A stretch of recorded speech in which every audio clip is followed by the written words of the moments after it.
안녕하세요. 싱포유 행복축제를 준비하는 새벽입니다. 예배에 나오신 모든 성도님들을 환영하고 축복합니다. 오늘 우리가 나눌 본문의 말씀은 사도행전 2장 1절부터 4절까지의 말씀입니다. 제가 읽도록 하겠습니다. 오순절 날이 이미 이르매 그들이 다 같이 한 곳에 모였더니 호련히 하늘로부터 급하고 강한 바람 같은 소리가 있어 그들이 앉은 온 집에 가득하며 마치 불의 혀처럼 갈라지는 것들이 그들에게 보여 각 사람 위에 하나씩 임하여 있더니 그들이 다 성령의 충만함을 받고 성령이 말하게 하심을 따라 다른 언어들로 말하기를 시작하니라. 아멘. 우리가 살아가고 있는 시대의 힘은 바로 정보입니다. 정보의 속도가 현대 사회를 주도하는 힘이고 미래 사회를 여는 힘일 것입니다. 조금만 방심하거나 게으름을 피우면 한없이 뒤처지게 되는 것이 우리가 살아가는 세상입니다. 끊임없이 쏟아져 나오는 새로운 지식과 정보의 변화 속도를 따라가지 못하면 결국 도태되고 낙오자로 전락하고 마는 것이 우리가 살아가는 시대일 것입니다. 하나님의 은혜가 아니면 도무지 살아갈 수 없는 살벌한 세상이 바로 우리가 살아가고 있는 21세기라고 말을 할 수 있습니다. 그렇다면 이런 세상 속에서 교회의 힘은 무엇입니까? 예수 그리스도를 믿는 성도의 힘은 무엇일까요? 세상에서 말하는 정보일까요? 아니면 성경에 대한 우리가 알고 있는 지식의 양일까요? 교회의 힘은 바로 성령인 줄 믿습니다. 우리는 이 세상의 힘을 다 가질 수는 없지만 이 세상이 가질 수 없는 단 한 가지의 힘을 가질 수 있습니다. 이 세상을 능히 다스릴 수 있고 이 세상의 문제를 다 해결할 수 있는 하나님의 힘, 바로 성령을 우리 모두가 가지고 있습니다. 아무리 세월이 가도 아무리 세상이 급변해도 하나님이 주시는 성령의 힘은 절대 변하지 않습니다. 오늘 본문 사도행전 2장에서 보듯이 성령 강림과 함께 탄생한 예루살렘 교회가 소개되고 있습니다. 흔히 이 교회를 가리켜서 이상적인 교회, 가장 건강한 교회라고 말을 합니다.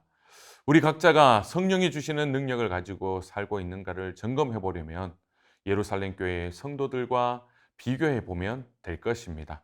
그들이 성령 충만함을 받자 얼마나 강하고 놀라운 사람으로 변화되었는지, 또한 그들을 통해서 세상에 어떤 일이 일어났는지를 비교해 본다면 내가 성령 충만한 사람인지 아닌지를 분별할 수 있게 되는 것이죠. 오순절 성령 강림 사건을 통해서 성령을 받은 예루살렘 성도들에게 어떤 특징이 있는지를 살펴보면서 다가오는 행복축제를 기억하고 하나님이 기뻐하시는 전도자로 세워지기를 다짐할 수 있는 이 하루가 될 수 있기를 소망합니다. 첫 번째로 성령 받은 예루살렘 교회의 특징은 하나님을 찬양하기 시작했다라는 것입니다. 그들은 모두가 한 마음과 한 입으로 하나님을 찬양하기 시작했습니다. 2장 4절 말씀입니다. 그들이 다 성령의 충만함을 받고 성령이 말하게 하심을 따라 다른 언어들로 말하기를 시작하니라. 성령의 충만함을 받자 그들의 입에서 찬양이 터져 나오기 시작했습니다. 그것이 찬양이었음을 11절 하반절을 통해서 알 수 있는데요. 그들은 하나님의 큰 일을 말하고 있었다라고 기록하고 있습니다. 여기서 말하다, 이 말은 찬양하다라는 뜻입니다. 그들은 무엇을 찬양했습니까? 십자가에서 죽음을 이기시고 승리하신 그 예수 그리스도의 이름을 찬양했다라는 것이죠. 성령님께서 임하자 그들은 예수님을 생각만 하면 가만히 앉아 있을 수가 없었던 것이에요. 예수님의 사랑과 은혜에 대한 감동이 밀려와서 가슴이 뜨거워서 견딜 수 없게 된 것이죠. 범람하는 강물이 이기지 못하여서 터지는 그 제방처럼 주님을 찬양하는 함성이 터져 나왔다라는 것입니다. 사랑하는 성도 여러분, 성령 충만한 교회는 찬양이 살아 있습니다. 또한 성령 충만한 성도는 어떤 상황 속에서도 항상 그 입에서 찬양이 떠나지 않습니다. 가슴에서 성령의 은혜가 터져 나와 입안에 가두어 둘 수 없는 것이죠. 저와 여러분의 삶은 어떠십니까? 순간순간 하나님을 향한 찬양이 넘쳐나십니까? 아니면 내 입술에 찬양이 끊어져 버렸습니까?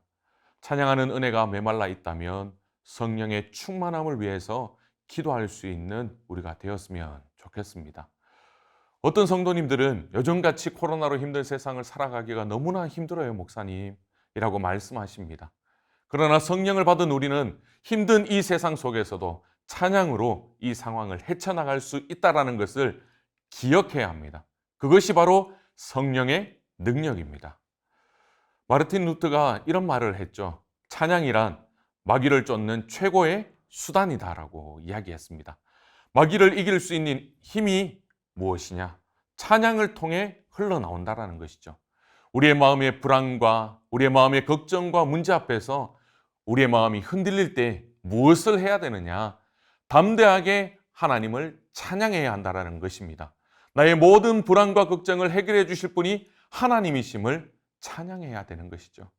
나 주님만을 섬기리 헛된 마음 버리고 성령이여 내 영혼 충만하게 하소서. 주님 앞에 내 생명 드리리다. 이렇게 찬양할 때 주님께서 우리를 포근히 안아주시는 것을 경험하게 될 것입니다. 성령 충만이 바로 찬양 충만입니다. 찬양이 넘치는 성령 충만한 이 하루가 될 수 있기를 축복합니다. 두 번째, 성령 받은 예루살렘 교회의 특징은 무엇이냐? 말씀 배우기에 힘썼다라는 것이에요. 사도행전 2장 42절에는 예수 그리스도를 믿고 돌아온 3,000명에 대한 기사가 나옵니다. 그들이 사도의 가르침을 받아 서로 교제하고 떡을 떼며 오로지 기도하기를 힘쓰니라. 그들이 가장 먼저 힘쓴 것이 무엇이냐?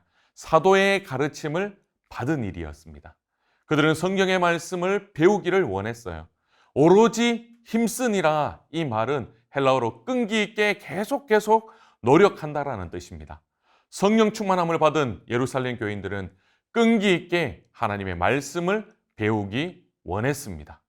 이처럼 성령이 충만한 사람들은 하나님의 말씀에 대한 갈급함이 있었다는 것이죠. 그래서 배우고 깨달은 말씀에 자신을 온전히 순종하며 사는 것을 기쁨으로 여기는 삶을 살았던 것이죠. 성령은 진리의 영이시기 때문에 하나님의 말씀에 귀를 기울이고 깨닫게 하십니다. 그래서 그 삶에는 변화가 일어날 뿐만 아니라 그 말씀대로 살아갈 때 하나님의 놀라운 은혜를 경험하게 되는 것이죠. 이것이 바로 성령 충만한 교회, 성령 충만한 성도의 모습일 것입니다. 따라서 건강한 신앙생활은 말씀의 기초를 두어야 하는 겁니다. 말씀의 기초가 바로 되어야 교회가 건강하고, 말씀의 기초가 바로 되어야 성도의 각 개인의 신앙이 바로 세워질 수 있습니다. 성령 충만한 성도는 말씀에 대한 갈급함이 넘칩니다. 주일 이인호 목사님의 말씀을 통하여 선포되어지는 그 말씀뿐만 아니라 새벽마다 그리고 주일 수요 예배 등 선포되어진 말씀을 잘 들으시길 바랍니다. 또한 여러 훈련들을 통하여서 하나님의 말씀을 잘 배우시길 바랍니다. 그리고 배우는 것으로 끝나는 것이 아니라 배운 말씀대로 지킬 때까지 끈기 있게 배우시길 축복합니다. 그래서 성령의 충만함으로 말씀이 내 삶에 열매 맺어져 세상을 변화시키는 우리의 삶이 될 수 있기를 소망합니다.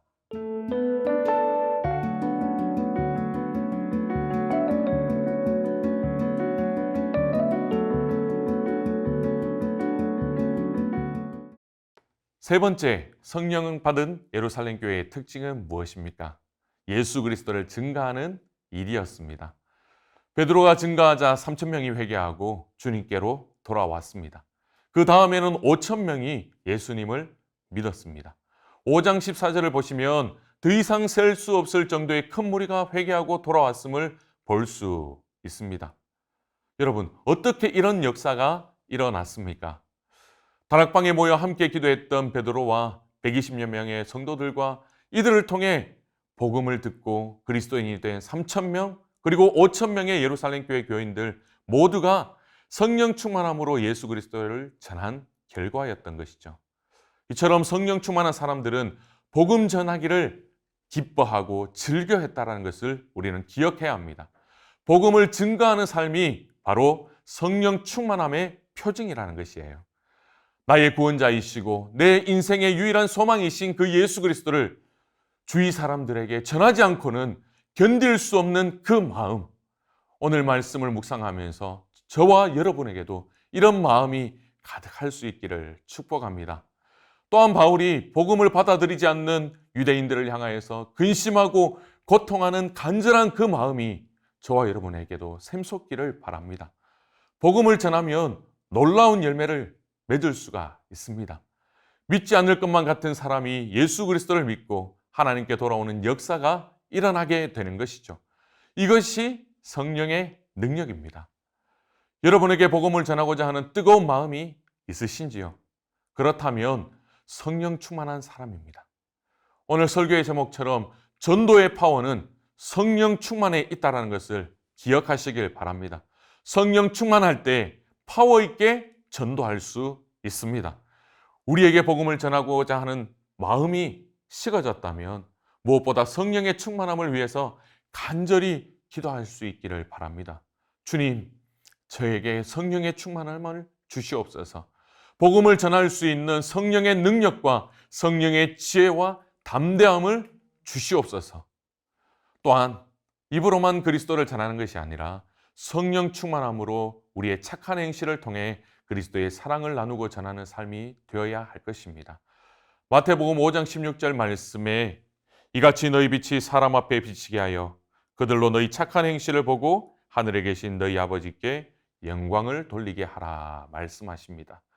복음의 빛이 우리의 삶과 행동을 통하여서 믿지 않는 자들에게 비치도록 살아가야 한다라고 말씀하고 있습니다. 저 사람을 보니까 나도 교회에 나가고 싶은 그 마음이 불러일으킬 수 있는 성령 충만함이 있어야 됩니다. 그 성령 충만한 삶이 우리의 삶이 되어야 하는 것이죠. 교회와 성도가 이렇게 덕을 끼치는 모습으로 세상을 살아갈 때 놀라운 일이 일어날 줄 믿습니다. 사도행전 2장 47절에 예루살렘 교회 성도들은 세상으로부터 칭찬을 받았습니다. 그들의 삶을 보고 많은 사람들이 구원을 받고 날마다 교회로 밀려들어 왔습니다. 이 모든 것은 우리의 힘이 아니라 인간의 힘이 아니라 성령의 능력으로 가능합니다. 성령이 주시는 능력을 잊기만 하면 우리는 이 세상을 이길 수가 있는 것입니다. 사랑하는 여러분, 성령 충만을 위하여서 기도하시길 바랍니다. 그래서 삶에 감사와 찬양이 넘치시길 축복합니다. 또한 말씀 배우기에 힘쓰고 그 말씀대로 순종할 수 있기를 바랍니다. 그리고 성령의 능력으로 그리스도를 담대하게 전하는 이 하루가 될 수 있기를 축복합니다. 이번 주 행복축제 미션은 Gift for You, VIP에게 선물을 전달하기입니다. 정성스러운 선물과 함께 행복축제에 초대하는 시간인데요. 정말 두렵고 떨리기도 하실 것입니다. 하지만 성령님께 간절히 기도하고 담대하게 초청하실 수 있기를 바랍니다. 하나님께서 예비하신 VIP의 마음을 움직이실 분은 오직 성령 하나님이신 줄 믿습니다. 그 하나님 앞에 기도하고 담대하게 나아가는 이 하루가 될 수 있기를 축복합니다. 오늘 주신 말씀을 붙들고 함께 기도할 제목은 성령 충만함으로 그리스도의 구원의 은혜와 사랑을 마음껏 찬양하게 하소서. 어떠한 상황 속에서도 주님을 찬양하게 하시고 찬양을 통해 우리의 힘듦과 두려움이 떠나가는 역사를 경험하게 하소서. 성령 충만함으로 끈기 있게 하나님의 말씀을 배우기에 힘쓰게 하소서. 배운 것에 만족하는 것이 아니라 배운 말씀대로 순종할 수 있도록 인도하여 주소서. 전도의 파워가 성령 충만임을 깨닫게 하여 주시옵소서. 오직 성령을 의지하며 VIP에게 선물을 전달하고 행복축제에 초대할 수 있는 담대한 마음을 허락하여 주소서. 이 말씀을 기억하며 기도의 제목을 가지고 함께 기도하도록 하겠습니다.